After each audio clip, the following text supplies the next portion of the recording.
svoje srce. I to ne zbog pjesme, ne zbog fudbalske reprezentacije. Ovdje ću vam tajnu. To nudio je zbog Bosne i Hercegovine. Vidite, Bosna država domoljubna kao Sjevdalić. Kako to? Ona vam miriše kao najljepši miris, a širi ruke i grlize kao najtopliji očep zagrijaj.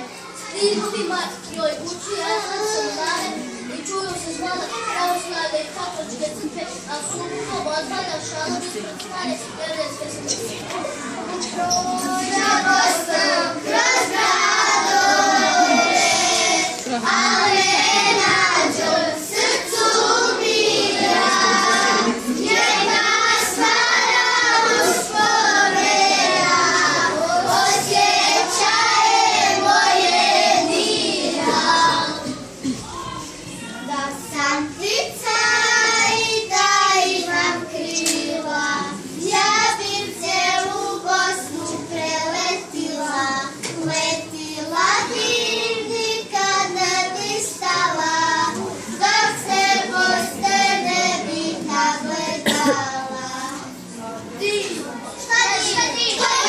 To je 605. Divo, Dina meni kao moja Bosna, kad god mislim u svoje domovine, dovoljno je samo da čujem jako pjesmu, jako se sjetim svoje pjesme.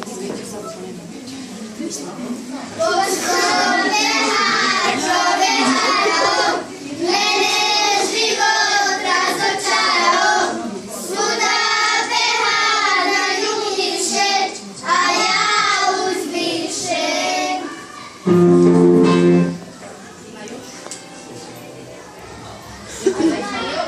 Koja je ta prijatelj da postiš Bosna i glavna i glavna i porasta i ovo još kršćanstvo.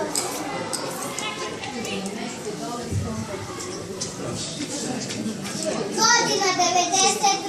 Opkoljeno Sarajevo, tuga, jak, plak, smrt i to je Bosna. Ali spoharane i glavne države Bosnu pjesmom prvavala i to je Bosna. I mi kažemo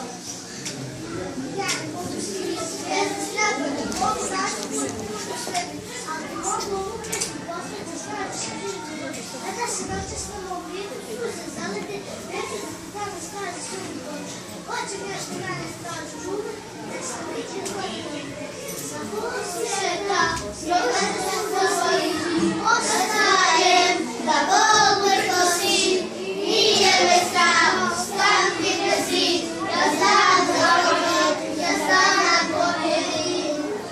Čujte, Slovenci mi českam.